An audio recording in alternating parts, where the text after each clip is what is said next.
Uzdebski, our General Counsel and Corporate Secretary. I'd like to remind all of our listeners that this call contains forward-looking information. Please refer to the advisories in our disclosure documents filed on SEDAR and on our website. I'll keep my remarks brief today and refer listeners to yesterday's MD&A, financial statements, and press release for more detail. Meg continues to proactively respond to the safety challenges associated with COVID-19 and remains committed to ensuring the health and safety of all our personnel and the safe and reliable operation of the Christina Lake facility. I want to commend our teams for the outstanding diligence and focus that they've exercised in helping to ensure that the health and safety of all our employees and contractors remains a top priority. Meg had a strong second quarter from both a financial and operational perspective. On the financial side of the business, we benefited from both the strength in the global oil market dynamic as well as the structural improvement in heavy oil differentials. We remain very constructive that these changes will persevere and that the headwinds we've battled over the last 6 years with respect to egress and weakness in oil prices will abate and become tailwinds that will continue to drive significant free cash flow from our low decline, low cost asset base. On the operational front, the second quarter was another strong quarter for Meg, giving us the confidence to increase our full year 2021 production guidance, begin the work to bring the Christina Lake facility back up to full capacity, and reinitiate debt reduction. Our strategy remains unchanged. We remain focused on executing on our capital program as efficiently and as effectively as possible, continuing to work on all of our cost structures, and using free cash flow to reduce debt. Second quarter financial and operating highlights include adjusted funds flow of $166 million or 53 cents per share, impacted by a realized commodity price risk management loss of $87 million. Quarterly production volumes of 91,803 barrels per day at a steam oil ratio of 2.39. Net operating costs of $5.54 per barrel, including non-energy operating costs of $3.84 per barrel. Power revenue offset energy operating costs by approximately 60% in the quarter, resulting in a net impact of $1.70 per barrel. Sale of non-core industrial lands near Edmonton for cash proceeds of $44 million. Total capital investment of $70 million in the quarter directed to sustaining and maintenance capital, resulting in $96 million of free cash flow in the quarter and $153 million of free cash flow in the first half of 2021. In June 2021, Meg, along with 4 other oil sands operators who collectively represent 90% of Canada's oil sands production, formed the Oil Sands Pathway to Net Zero Alliance to work collectively with the federal and Alberta governments to achieve net zero greenhouse gas emissions from oil sands operations by 2050. Subsequent to the end of the quarter, Meg issued a notice to redeem $100 million US of Meg's 6.5% senior unsecured second lien notes due January 2025. Meg realized an average AWB blend sales price of $56.41 US per barrel during the second quarter of 2021, compared to $48.39 US per barrel in the first quarter. The increase in average AWB blend sales price quarter over quarter was primarily a result of the average WTI price increasing by $8.23 US per barrel. Meg sold 45% of its sales volumes into the premium priced U.S. Gulf Coast market in the second quarter of 2021, compared to 38% in the first quarter. Inclusive of the non-core $44 million asset sale, Meg generated approximately $200 million of cash in excess of invested capital in the first half of 2021. Of this amount, the corporation will direct an additional $75 million to Meg's 2021 capital investment program. This $75 million of capital investment represents the majority of the estimated $125 million of incremental well capital necessary to allow the corporation to fully utilize the Christina Lake facility's oil processing capacity of approximately 100,000 barrels a day, prior to any impact from scheduled maintenance activities, turnarounds, or outages. The estimated $125 million total cost is less than MEG's previous estimate of $150 million due to year-to-date field-wide production outperformance resulting from increased steam utilization, improved field reliability, and completed and ongoing well optimization and recompletion work.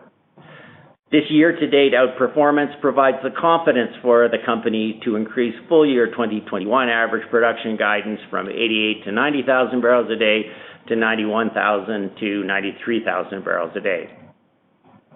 MEG expects to invest the estimated $50 million of remaining incremental well capital required to return the Christina Lake facility to full utilization in the first half of 2022.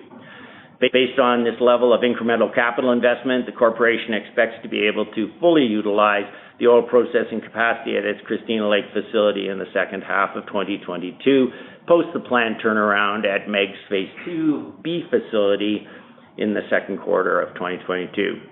Turnaround, which is scheduled for May of 2022, is currently expected to impact full year 22 production by approximately 5,000 barrels a day.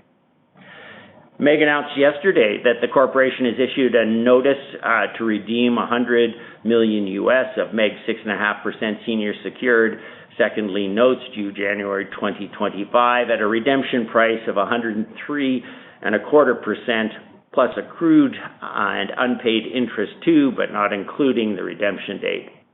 Redemption is expected to be completed on or about August 23, 2021. Based on the current commodity price environment, MEG anticipates generating approximately $275 million of free cash flow in the second half of 2021, which will be directed to further debt repayment. Based on better than expected production performance in the first half of 2021, MEG is revising its full year 2021 average production guidance to 91 to 93,000 barrels a day. We're increasing the 2021 capital program by $75 million to a full year 2021 CapEx budget of $335 million as we add incremental well capital to return the Christina Lake facility to full utilization. G&A expense is now targeted to be in the range of $1.65 to $1.75 a barrel, and non-energy operating costs are now expected to be in the range of $4.40 to $4.60 per barrel. As I bring my remarks to a close, I again want to thank our team at MEG for their commitment, perseverance, and hard work through these exceptionally challenging times. I'm proud of our performance and confident in our ability to continue this momentum throughout 2021. Looking ahead, we remain confident in our ability to continue to execute on our business plan and remain committed to sustainable, innovative, and responsible energy development. We look forward to updating you on our progress in the coming quarters. With that, operator, we'll now open the line for questions. Thank you. Ladies and gentlemen, we will now begin the question and answer session. Should you have any questions, please press star followed by 1 on your touchtone phone. You will hear a 3-tone prompt acknowledging your request, and your questions will be polled in the order they are received. Should you wish to decline from the polling process, please press star followed by 2. If you're using a speakerphone, please lift your handset before pressing any keys. One moment for your first question. Your first question comes from Phil Gresh with JP Morgan. Please go ahead. Hey, good morning, Derek. Morning, Phil. The first question here, just around the CapEx plans. Is there a way to think about the 2022 CapEx all in at this point? Obviously, you're spending the incremental $50 million of the growth capital, which is actually less than this year's $75 million of growth capital, but maybe some color around sustaining CapEx or just all-in thoughts. I know it's a little bit early. It is a little bit early, so anything I say has got, major error bars around it. But, Phil, we generally talk about sustaining CapEx starting at about $300 million in any given year. I think at this stage, and it's very early on, we're really looking at something in that $350 million range. So $300 million is sustaining, plus the incremental 50 that we will need to invest as we bring that facility back up to full utilization. Okay, got it. And then on the production side, obviously you continue to have strong performance this year, and then you're going to be ramping up to the full amount. But I was just curious if through the experiences of this year, if you might actually be able to debottleneck even a bit more than 100,000 barrels a day, given you're already tweaking up into the low 90s. Phil, it's a good question. A lot of the work that is being done on the field side as opposed to the facility side. So it's really continuing to ensure that we're getting full utilization of all the steam that we're creating out of the field, out of the facility. That would be the facility component, but also making sure that the field's operating at as close to 100% reliability and availability as we possibly can. And then, there's a significant component to our production and outperformance that we've seen year to date, which really is, continued work on the downhole or subsurface side of the business, where we're seeing significant improvements and some exciting technological innovation. Okay. My last question would just be with your free cash flow you're talking about for the second half. I think you're pretty rapidly approaching the interim target leverage that you've talked about. So any additional thoughts you'd have on capital deployment opportunities in 2022? I feel I'm going to take you back to last November when, and how quickly our business changes in the last 6 months. We haven't given a huge amount of thought to where we might be in the middle of next year, which is really what I think you're alluding to, that, we could have enough free cash flow to have met that $500 million US for stopping off point in terms of debt reduction. It's important to us, obviously to execute on that, and, we'll be delighted when we get there. But I think the one thing that I would want our listeners to take away is that we are committed to debt reduction, continued debt reduction. And even though we're going to get to that target, that looks a lot sooner than we'd originally thought, you should expect that, incremental free cash flow after that there's a disproportionate amount will go towards debt reduction. Okay, that makes sense. Thanks a lot. Thank you. Thank you. Your next question comes from Greg Pardy with RBC Capital Markets. Please go ahead. Yeah, thanks. Good morning. Maybe to follow up a little bit on what Phil's asking, could you frame what the plan is for the balance of the year, Derek? Maybe just in terms of well pairs. It sounds like all of this is just going to be in the field. You've already got capacity at the plant. So, Greg, thanks for the question. It's really business as usual, and it'll be more well pairs. All of this work, the 2B2X facility is now up and running. So we've got our incremental boiler capacity and the steam, and we're now going to utilize that steam on to help us get back to that full facility utilization on the oil production side of 100,000 barrels a day. So all of the work now is really directed towards incremental well pads.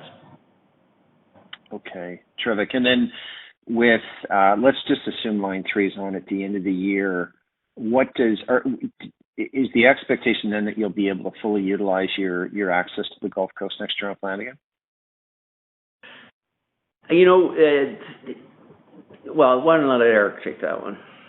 Yeah, Greg, I think once Line 3 comes on, we expect the portion to be less than 20%. That's sort of a consistent message we've had.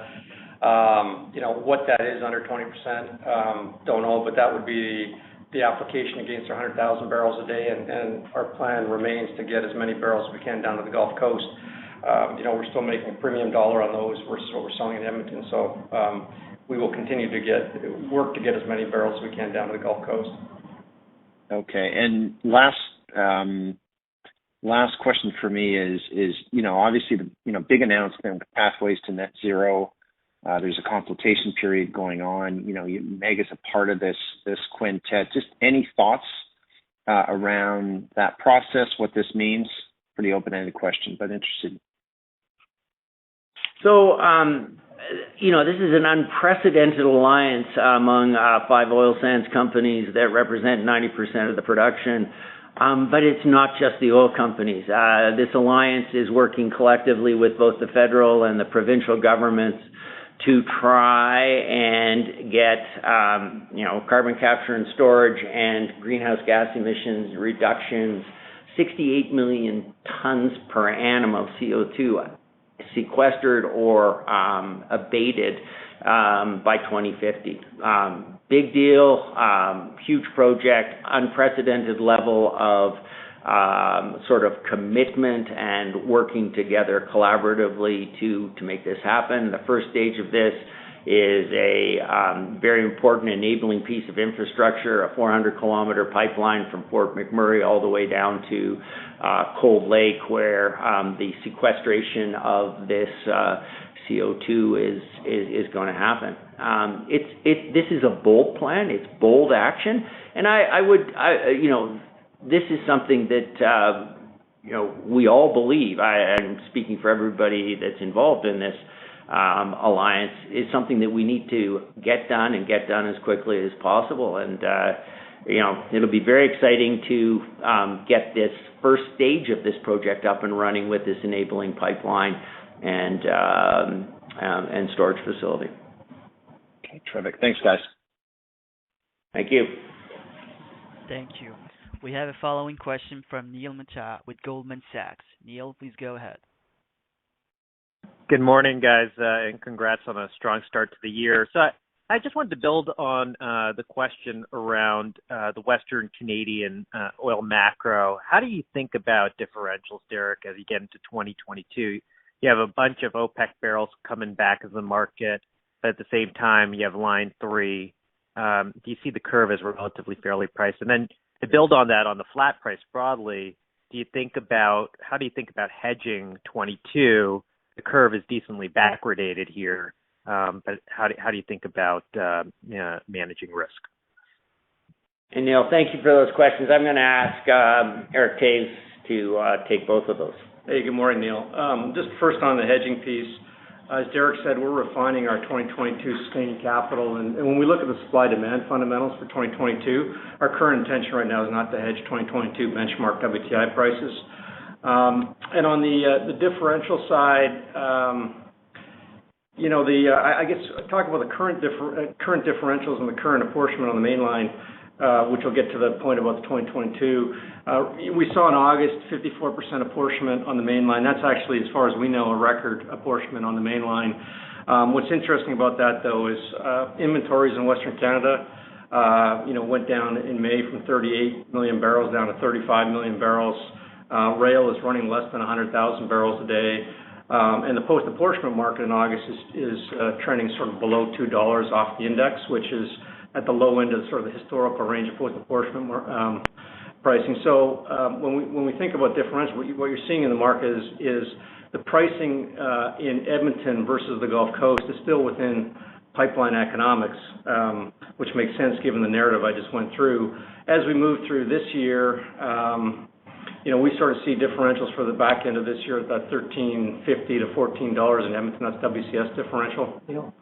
And then as we go into next year with Line 3 coming on in Q4, which is our expectation, we expect apportionment to drop below 20%. So we would see differentials should tighten against what we're seeing for the back end of this year.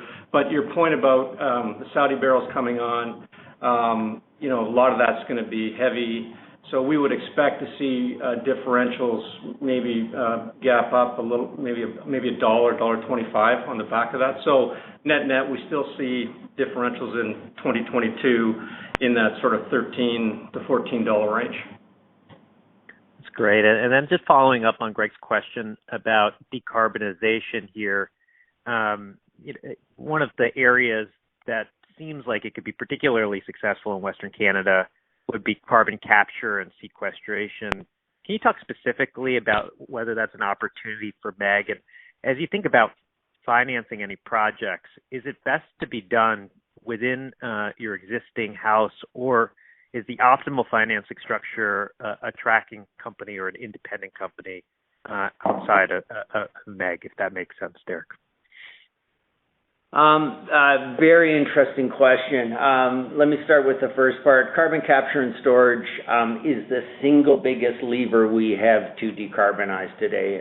You're familiar with, Meg's history in reducing greenhouse gas intensity, and our sort of leading sector performance in that regard. You should expect that as we start to look at finding ways to decarbonize, that same sort of innovation and execution will prevail, and we will be looking and finding ways to do that cheaper and faster. As we get this enabling piece of infrastructure, the pipeline from from Fort McMurray down to Cold Lake and the sequestration facility in place. There's lots of challenges around the financing of this. The sequestration, not the sequestration, but the capture part is the most expensive part of this. And, we have yet to look at what the most optimal way of financing this is. I'd say we're looking and hoping for some degree of support from both federal and provincial governments to help us get started and up the learning curve on this. But, it may make sense for us to use a different vehicle that will be able to attract green financing to the sequestration part of this, as opposed to utilizing the existing MEG sort of capital structure. All right, we'll stay tuned. Thanks again. Thank you. Thank you. Your next question comes from Dennis Fong with CIBC. Dennis, please go ahead. Good morning, and thanks for taking my question. Maybe just to follow along the lines of what Phil Gresh was discussing at the very beginning of the question period. When we think about the focus on debt repayment, how should we be thinking about the potential, immediate allocation towards repaying additional tranches of your term debt, especially as we think about free cash flow allocation beyond the end of this year into 22 and beyond? I have a follow-up. Dennis, it's Eric Kay speaking. The way we've been pretty consistent with the messaging around that, and what we look at is a number of things with respect to debt repayment. Firstly, how restrictive the covenants are. Secondly, the term of the debt. And thirdly, the price of the debt. So I think you'll see us continue to do that as we look at further debt repayment. Great. And then just maybe on Derek's comments with respect to some of the improvements that you're seeing in well performance, as well as the focus on downhole optimization. Can you maybe talk towards how that could potentially impact sustaining CapEx costs, especially as we look into the back half of next year, once you've ramped back up to 100,000 barrels a day? I know you indicated around $300 million is the number that you have prescribed as being traditional sustaining CapEx. But can you maybe discuss some of the items that could drive that number potentially lower, especially with some of the well performance that you're seeing more recently with the optimizations that you've seen kind of at the beginning of this year? So I'm going to ask Chetak to talk a little bit about the optimization work that we've been doing, and whether that's going to grow or, and then I'll jump on and talk about how we're going to, how that's going to impact the macro at the sustaining capital level. Yeah, good morning. It's Chetak here. So a few things that really got us the better production this year, and Eric, I think, spoke to most of them already. The main thing, obviously, we have a very good plant reliability this year, as well as the uptime has been quite strong. The other thing that we spend a lot of time is to work on the downhole aspect of these wells. As you know, these wells are very long. So the real key part is to get the whole wellbore contributing to the production. And we've been doing a fair bit of work, both on the producer and also on the injector, to optimize that production and the steam injection performance. And we're also trying some newer completion technique for some of the new wells going forward, and try to promote that type of performance, the ramp-up performance, even faster than we have seen historically. So that obviously have implication on how many well pairs we need going forward from a capital sense. You want to comment on the... Okay, go ahead. Sure. Thanks, Chi-Tak. So, as we think about this notional $300 million that, is our sustaining CapEx, there's a lot of puts and takes in it. So I think what Chi-Tak's talked to and provided you some color on is, some excellent work that we're doing on the subsurface side, ensuring that we're spreading the steam as uniformly across the reservoir and, improving not only the rates but the recovery factor. The one big piece, though, that we need to be thinking about and are spending some time working on is really the inflation impact. As we drive forward, we're seeing services the cost of services increasing. And we think that the potential impact for inflation will have a much bigger impact on that $300 million sustaining capital program than some of the improvements that we're making. So currently we're estimating it somewhere in the neighborhood of potentially 10% of the capital program. So we're trying to refine that number, but that is going to be one of the big drivers that we haven't seen for a long time as we move forward next year. Great. I really appreciate the color. Thank you very much. Thanks, Dennis. Thank you. There are no further questions at this time. Mr. Evans, you may proceed.